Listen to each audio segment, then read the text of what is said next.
प्रयास करूंगा। आप प्रश्न कीजिए। पृथ्वी से भारी क्या है? माता। आकाश से ऊंचा कौन है? पिता। पवन से भी अधिक तीव्र गति किसकी है? मन की। संख्या में तिनकों से अधिक क्या है? चिंता। मृत्यु के समीप हुए पुरुष का मित्र कौन है? दान। धर्म, यश, स्वर्ग अथवा सुख का मुख्य स्थान क्या है? धर्म का मुख्य स्थान दक्षता है और यश का मुख्य स्थान दान। स्वर्ग का मुख्य स्थान सत्य है और सुख का मुख्य स्थान शील। मनुष्य की आत्मा क्या है? पुत्र।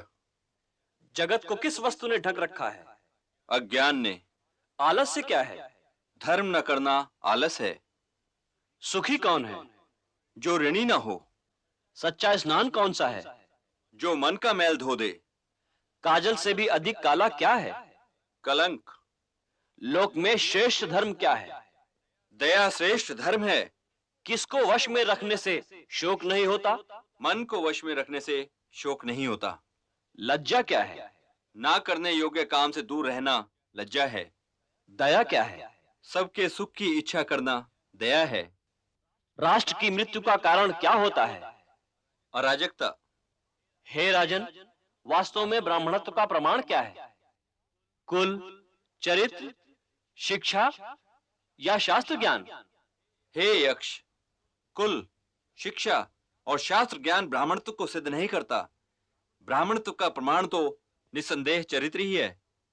अच्छे चरित्र वाला शूद्र उस ब्राह्मण से अच्छा है जो जन्म से तो ब्राह्मण हो और शास्त्रों का ज्ञान रखता हो, परंतु जिसका चरित्र अच्छा ना हो।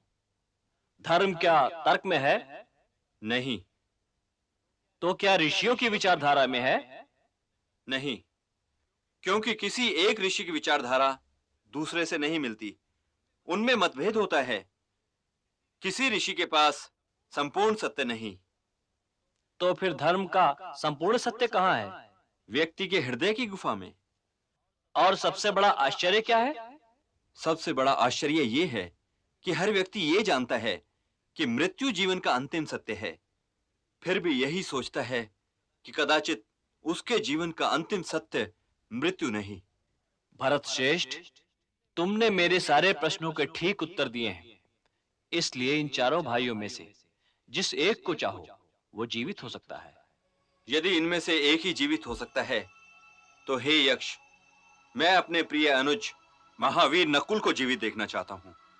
हे कुंती नंदन, भीम और अर्जुन जैसे भाइयों को छोड़कर तुमने नकुल के ही जीवित होने की इच्छा क्यों की? मेरे लिए माता कुंती और माता माद्री में कोई अंतर नहीं। मैं दोनों माताओं के प्रति समान भाव रखता हूं। इसलिए यदि मैं भीम या अर्जुन को जीवित देखना चाहता तो ये माता माद्री के साथ अन्याय हो जाता। अब माता कुंती के 3 पुत्रों में से तो मैं जीवित हूं ही, इसलिए मैं माता माद्री के भी एक पुत्र को जीवित देखना चाहता हूं कि माता माद्री ये ना सोचे कि मैंने उनके साथ न्याय नहीं किया। इसलिए यदि मेरे भाइयों में से केवल एक ही जीवित हो सकता है तो मैं अपने प्रिय अनुज नकुल को जीवित देखना चाहता हूं। यदि माता कुंती का एक पुत्र जीवित है तो माता माद्री के भी कम से कम एक पुत्र को जीवित रहना चाहिए।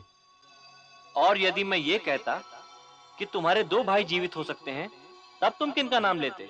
हे यक्ष, तब मैं सहदेव का नाम लेता, क्योंकि वो भीम और अर्जुन दोनों ही से छोटा है। तुम्हारे इस वाक्य ने मुझे अति प्रसन्न किया भरत श्रेष्ठ। तुम भरत वंश का गौरव हो। तुम्हें अपने सारे भाई